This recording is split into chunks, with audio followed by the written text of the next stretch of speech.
Hello, students. How are you today? We are continuing cash balance approach. So, in the last class, we started cash balance approach to quantity theory of money. So, we have seen that cash balance approach is also called Cambridge equations. It is based on store of value function of money. So, monies are demanded by the people to hold it as cash balances. So, in Fisher's equations, we have seen it's based on medium of exchange function of money.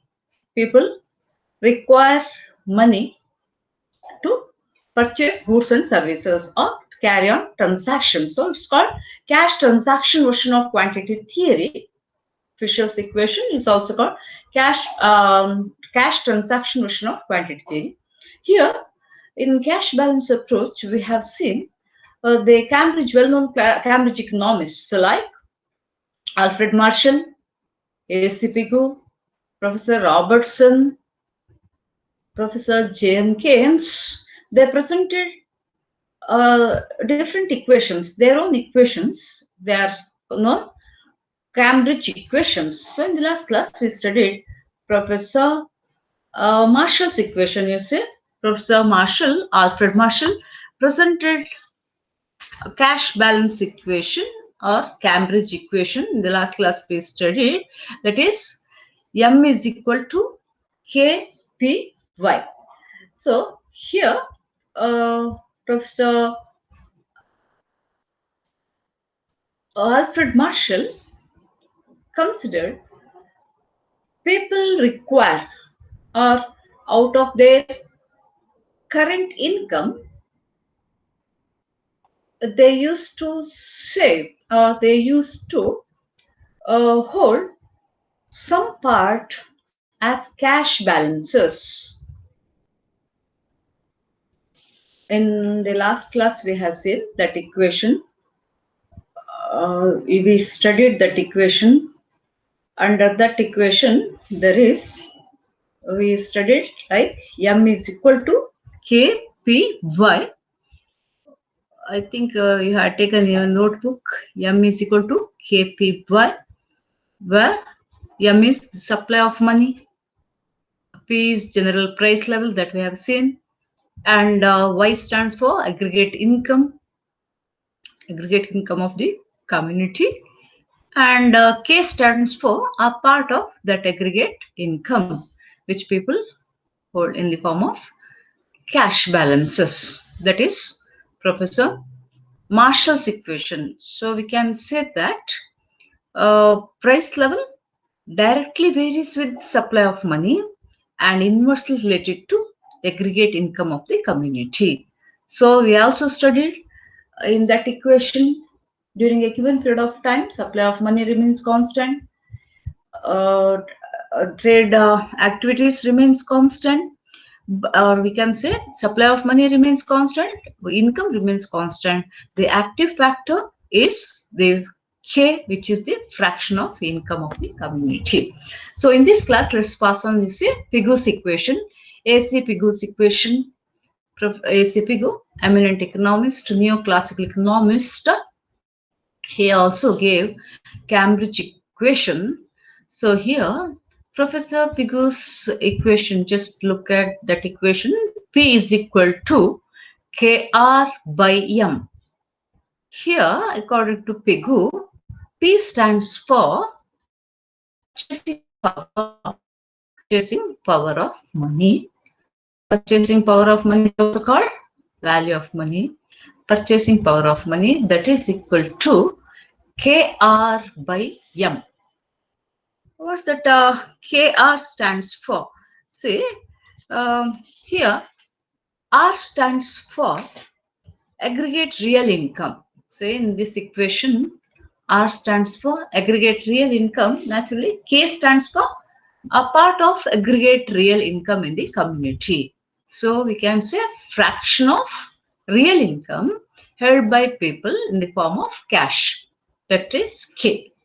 Then M implies or it refers to the total supply of money in an economy. So Professor A.C. Pigu used to consider uh, value of money. You see, during a given period of time, it is directly related with income, aggregate income of the community, as well as we can say I'm sorry, can take it as we can interchange like this. P is equal to M by KR. Okay, so here ACP you consider. When we consider it as P is equal to M by KR, and we interchange that equation as P is equal to M by KR, Professor A.C. Pigu used to consider price level varies directly with the total supply of money in the community or in the economy, and inversely with aggregate real income of the community. So here also K, which is the fraction of real income, aggregate real income, which remains constant during a given period of time. So that is Pigu's equation. Next, pass on to another important Cambridge equation, that is Robertson's equation. Professor Robertson. So I think you already studied his definition regarding money, most popular definition and well-known accepted definition, that is Robertson's definition. I think you are familiar with that definition now. And Robertson, he belongs to Cambridge School of Economics. He gave his own equation, you see, that's runs like P is equal to M by KT. See here, P is equal to M by KT. P stands for price level. M, supply of money in an economy, total supply of money in circulation. And T here stands for total volume of trade. Okay, volume of trade in an economy. And K is a fraction of T. Fraction of T means it's not used for purchasing commodities, but people used to hold it in the form of cash balance. Okay, so K, we can say it is the proportion of T held in the form of cash. People used to desire to hold in the form of cash. So Robertson says price level, see here, his definition P is equal to M by KT. Price level changes directly with supply of money in the economy, and inversely with the KT. It means it changes, or we can say it inversely with K and T. T means volume of trade, K part of trade, volume of trade, which remains constant for a time being. So we can say Robertson's equation, which consider which consider money as a store of value. We have seen all these Cambridge equations consider money, important function of money, which is like money helps to store wealth for future. So store of value function of money is highlighted by all Cambridge economists. So next we pass on to Professor Keynes equation. J.M. Keynes, well-known modern economist, in the year 1936. He published his famous work, General Theory, popularly called General Theory of Employment, Interest and Money. So in this book, actually, Professor Keynes brought revolution, Keynesian, it's well known as Keynesian revolution. His contribution to monetary economics is great, and he gave his own equation regarding quantity theory. It's called real balance quantity equation. See, Keynes equation is known by real balance quantity equation. What's that equation? See here, Keynes equation. Look, P is equal to N by K. Keynes equation, Cambridge equation runs like P is equal to N by K. P is general price level, or we can say price level, or price level of consumption goods. Price level, say, it means Keynes considered that people desire income to purchase consumer goods. He consider his equation. His equation is always reference with the consumption of goods. Okay, so he considered here P stands for prices of consumption goods. People desire to purchase various goods in their day-to-day activities. So in order to carry on day-to-day life, people used to consume commodities. So here price level stands for prices of consumption goods.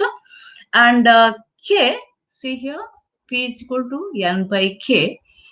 P is the price level of consumption goods. What about N then? N is the cash held by the public. People desire to say, Professor Keynes always used to consider people desire to hold cash balances. He consider demand for money, that is, people's desire to hold cash balances. Professor Keynes consider to purchase consumption of goods, or to purchase goods, or by purchasing goods they want to satisfy their wants. So Professor Keynes consider in this equation P is equal to N by K. P stands for price level of consumption goods. N stands for fraction of a total supply of money, or N is the cash held by the public. When we consider N is cash held by the public, it is none other than total supply of money in the economy.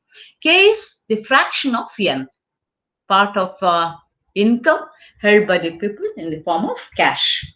So this is cash balance approach. I think we have understood different equations. What are all the Cambridge equations we studied earlier? Marshall's equation, say Alfred Marshall's equation, ACP Gough's equation, P is equal to KR by M, Robertson's equation, P is equal to M by KT, and K's equation, P is equal to N by K.